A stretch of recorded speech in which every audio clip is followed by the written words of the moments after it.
ghairil maghdubi alaihim waladdallin. Amin.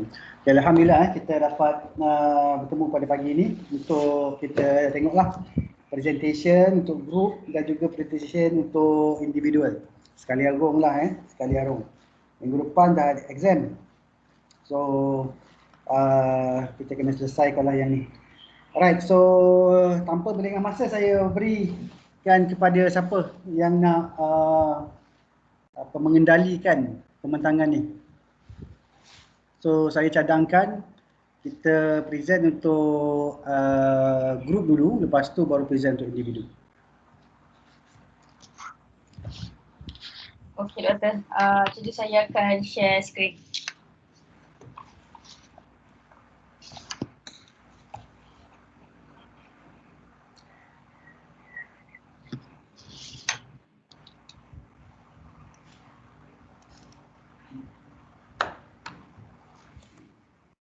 Okey, doktor nampak ke? Okey, nampak. Boleh, silakan. Bismillahirrahmanirrahim. So basically ini adalah assignment portfolio investment untuk group. So ini kamilah, Syazwani, Mariam, Anis, saya sendiri Nurul, kemudian dengan Wafi. Kemudian ini adalah investment purpose yang kami dah create masa awal sebelum kita nak buat investment portfolio ni, yang mana purpose untuk kami punya investment adalah untuk savings, kemudian emergency funds, and then ada juga untuk holiday, and then untuk renovation purposes dan juga buying houses lah. So kemudian all together bila kita tengok jumlah keseluruhan yang kami cuba nak capai adalah dengan 200,000. Manakala untuk portfolio ni kita buat secara group dan capital yang kami set up adalah pada 100,000.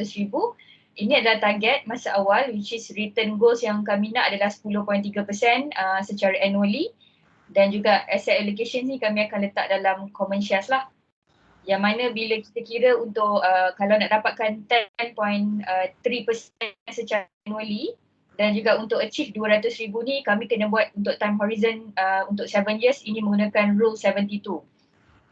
Kemudian berkait dengan objectives of the investment, so antaranya adalah kami dah tetapkan invest dekat syariah compliance company shares only, dan juga investment made tu untuk short term dan also long term growth.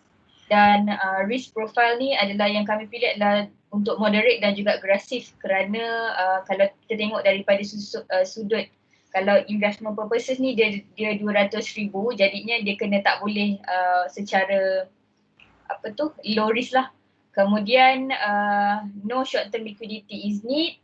Kemudian ini adalah stok daripada 5 company yang telah kami pilih, has been selected. Satunya daripada sudut healthcare, dan kalau kita tengok dekat sini dia ada healthcare dan juga pharmaceuticals, yang mana yang dua industri ni yang banyak berkait rapat dengan keadaan ekonomi kita sekarang lah, which is dalam keadaan COVID-19. So dari sudut yang keduanya adalah telecommunications dan juga media, kemudian apparels and also accessories dan juga teknologi. Kenapa kami pilih apparel dan accessories? Sebab dia berkait dengan pokong. Kalau kita tahu harga untuk emas pada waktu sekarang ni agak menarik lah, which is agak tinggi, so dia sesuai untuk kami invest. Dan juga berkait dengan telecommunication, sebab bila COVID semua orang akan memerlukan internet dan sebagainya, so that's why kami decide juga untuk invest dekat TM. Dan juga berkait dengan teknologi lah, so ini antara reason kenapa kami memilih 5 industri ni. Dan juga daripada 5 industri ni kami tengok dari sudut dia punya fundamental dan juga technical. So kemudian dan juga kami tengok dari sudut dia punya beta. So beta ni dia boleh represent berapa banyak risiko yang terlibat lah. Kemudian selected based on the company potential industries seperti yang dinyatakan tadi. Kemudian semua company yang dipilih ni adalah compliance to Sharia, and then stocks have been selected because of the current positive and also uptrend and had a potential of future growth. Dan juga ini adalah additional information yang mana fundamental and also technical point ni kami taken daripada isaham.my, manakala beta ni kami refer daripada investing.com. So kemudian ini adalah details on the allocations of the investment, which means pada asalnya initial kami letakkan weight untuk setiap investment ini untuk setiap company adalah pada kadar 0.2, sama pada semua company dan totalnya jadi satu lah. Kemudian ini adalah saham price per share pada awal 3 hari bulan Mei. Dan juga unit yang kita akan belilah mengikutkan total cost which is 20,000 untuk setiap satu company. Seterusnya saya pass kepada yang lain. Okey. Assalamualaikum warahmatullahi wabarakatuh. Saya Anis Farika dari Airtel. Tak dengar Anis. Nurul boleh besarkan sikit tak? Oh, boleh. Yang ini dulu ke? Okay. Okay, so here is the return and also price for the company Pharma, TM, Pokong, Excelforce and also Dua Pharma. So price ni kami ambil daripada history history price lah daripada ke-5 syarikat ini. Okay, bagaimana kami mendapat return ini adalah daripada formula saya ambil contoh satu daripada Pharma. Okay, 3.46 minus 3.45 over 3.45 times 100. So akan dapat 0.29%. Okay. So dan seterusnya kami drag terus untuk dapatkan berapa dia punya return. So selepas dapat mencari return bagi ke-5 company ini, okay, kami mencari dari segi average monthly return, okay, bagi ke-5 company. So untuk mencari average ini menggunakan formula daripada Excel juga, iaitu average lah, average dan drag terus kepada keseluruhan return ini. So monthly variance juga kami menggunakan formula Excel. So variance dan drag kepada return untuk ke-5 company ini. Dan untuk annual return, darabkan sahaja darab 12 kepada dapatan yang monthly return. Dan juga sama juga dengan average variance, darabkan 12 dengan monthly variance. Seterusnya untuk standard deviation, punca kuasa 2 kepada variance. So dapatlah average standard deviation. So untuk return, ambilkan saja. Copy saja daripada return yang ada yang kita dah dapatkan tadi. So kat sini. So untuk risk free rate, kami ambil daripada market risk premium pada 31 Mac 2021, iaitu rate pada masa tersebut adalah 3.28%. So untuk selepas untuk dapat cari risk free risk, untuk variance and covariance sama juga kami mencari pharma TM dan sebagainya lah. So yang berwarna kuning ini adalah maksudnya pharma variance and covariance bagi pharma TM, Pokong, Excelforce and juga Dua Pharma. So yang lain itu adalah dia punya pharma untuk TM, pharma Pokong, Excelforce and seterusnya. So bagi untuk equally weighted portfolio ini, weighted kami adalah 0.2 seperti sama dalam masa intro tadi, kita letak 0.2. Dan untuk expected return, berdasarkan daripada formula Excel juga and also standard deviation and Sharpe ratio. So selepas mencari equally weighted portfolio, okay, kita mencari kepada optimal risk portfolio. Nah, untuk optimal risk portfolio ini kami menggunakan apa nama dia? Solver. Apa nama dia? Menggunakan solver lah, formula solver. Okay. So untuk expected, mulanya bila menggunakan solver itu kita akan dapat sini nampak ada perubahan daripada Sharpe ratio. Sharpe ratio ini dia merupakan the highest Sharpe ratio itu, so the better dia punya return. So if you can see here, Sharpe ratio for the manually calculation equally weighted portfolio, Sharpe ratio dia 1.63. But after kita guna solver, dia jadi 1.87. Same goes to the standard deviation from 8.94 increase to 10.95. So risk dia meningkat kepada 10.95. At the same time, expected return also increase 23.78%. Increase higher risk because of kalau ikutkan dalam investment high risk high return, tapi di sini boleh tengok pharma punya pun in term of percentage pun tinggi, dan juga dia punya apa tu duration tadi, dia punya apa, variance pun tinggi. So ni untuk solution kan.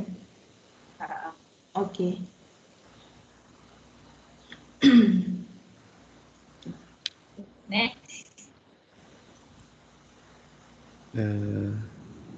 Okay. Siapa? Terang. Okay. Siapa dia? Siapa lah, boleh je. Okay lah. Assalamualaikum. Next, we go to the risk calculation.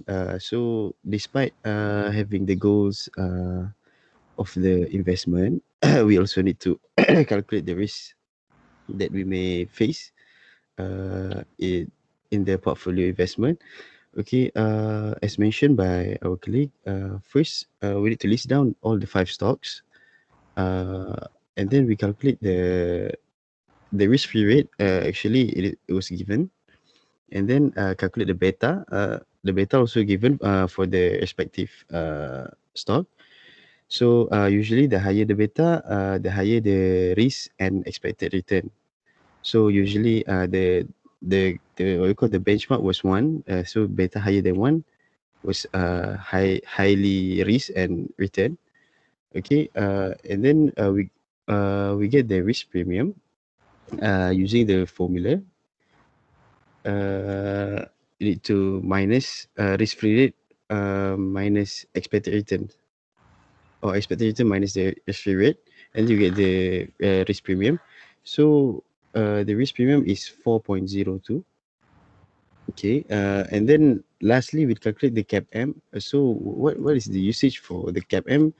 Basically, the CAPM describe the relationship between the risk and the expected return for the stocks lah, for the respective stock. So CAPM is very popular, and then we use the formula CAPM to get the value lah. So as shown here, Pharma and Excelforce had highest value, which is above 10, 11.7 and 14.2, which means the risk and return of these stocks are high. It does not also about TM and Pohokong and Duo Pharma. It also high, but not as high as Pharma and Excelforce. I think that's all for risk calculation. Because the CAPM is related with the efficient frontier. So you can see the next slide for efficient frontier, because it is related. Thank you.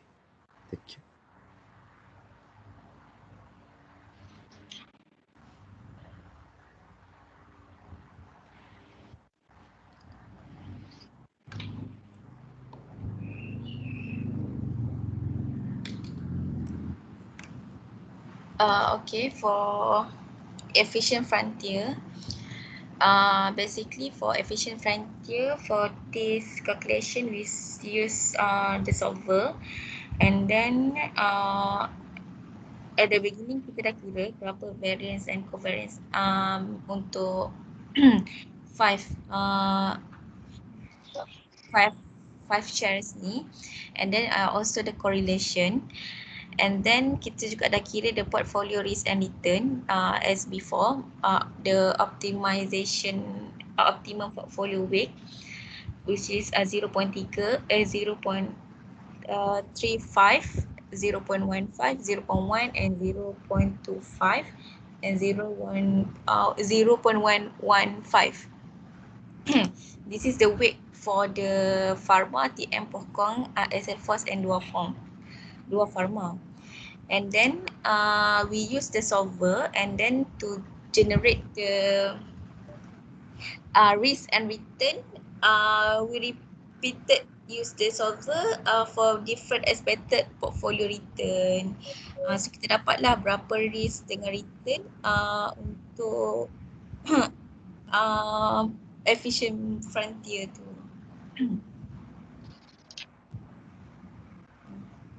Okay, next.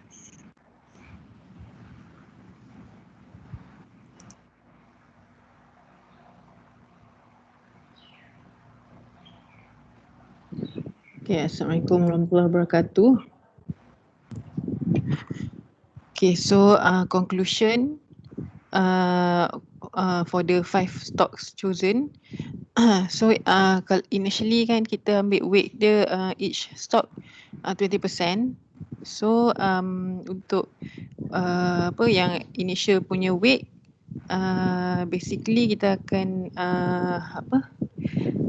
gain 28,786 profit, and then we gain 22.35% lah based on yang kita compare closing 31st May and closing 3rd May.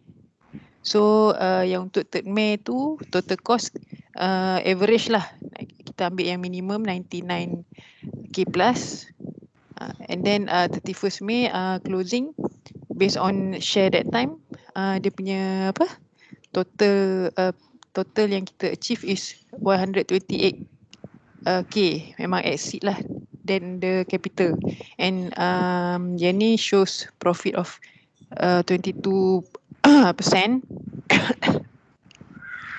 And then bila kita adjust the weight based on the risk and based on the risk, yang ni untuk bila kita adjust weight, so kita akan dapat total ni lah 140k plus, and then it show changes by 28%, more than before, lepas optimize is 28% more than yang the initial one lah. Okay, so using the rule 72, actually yang kita aim is 7 years to achieve 200k tu, tapi kita achieve in shorter period using the rule 72 based on our target profit 10.3% annually. Kita boleh achieve in 3 years, about 3 years, 3.3 years, which is the profit is 121k. So total dengan add dengan kita punya initial capital, it will be 221k, which is more than 200k lah yang kita target at first tu. So annual expected return yang untuk portfolio optimization ni 23% ni actually memang exceed dah lah then kita punya initial target 10.3%, which is better lah, good lah. Okay, that's all.